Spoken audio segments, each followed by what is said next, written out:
Welcome back to our channel. ఈరోజు మనం best out of waste materials ఒక మంచి ప్రోడక్ట్ని చేసుకుందాం. దానికి కావాల్సినవి ఆర్తి కర్పూరం, ఎండు కొబ్బరి, బగారాకు, ఎండు కొబ్బరి పీసు, దాని తర్వాత ఫ్లవర్స్, నెయ్యి, రోజ్ వాటర్ అనమాట. సో ఇవన్నీ మనము సపరేట్గా పౌడర్ చేసి పెట్టుకోవాలి.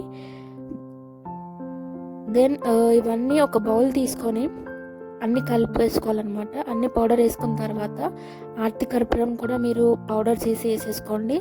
దెన్ రోజ్ వాటర్ తీసుకొని ఒక స్పూన్ నెయ్యి, అండ్ ఒక స్పూన్ కాకపోతే మీరు 2 to 3 స్పూన్స్ దాకా కూడా నెయ్యిని యాడ్ చేసుకోవచ్చు. దెన్ రోజ్ వాటర్ని కొద్దిగా వేస్తూ ఒక మంచి ముద్ద టైప్లో వచ్చేలా చేసుకుంటే, అంటే చపాతీ పిండిని ఎలా పిసుకుతామో అలా ఈ పౌడర్ని మిక్స్ చేసుకోవాలన్నమాట. అవి ఒక మంచి షేప్కి వచ్చేటట్టు కలుపుకొని చూడండి. దెన్ మీకు నచ్చిన షేప్స్ చేసుకొని ఒక 2-3 డేస్ వరకు ఎండబెట్టుకుంటే మీకు మంచి రిజల్ట్ అనేది వస్తుంది. దీన్ని మనము ధూప్ స్టిక్ అంటాం కదా, సో అదనమాట. మీకు నచ్చితే ట్రై చేయండి. ట్రై చేసి కమెంట్లో చెప్పండి ఎలా ఉందో. అండ్ ఇలాంటి వీడియోస్ కోసం మా ఛానల్ని సబ్స్క్రైబ్ చేసుకోండి. And don't forget to subscribe to our channel. And if you like this video, like చేయండి, షేర్ చేయండి అండ్ సబ్స్క్రైబ్ చేయండి. Bye bye.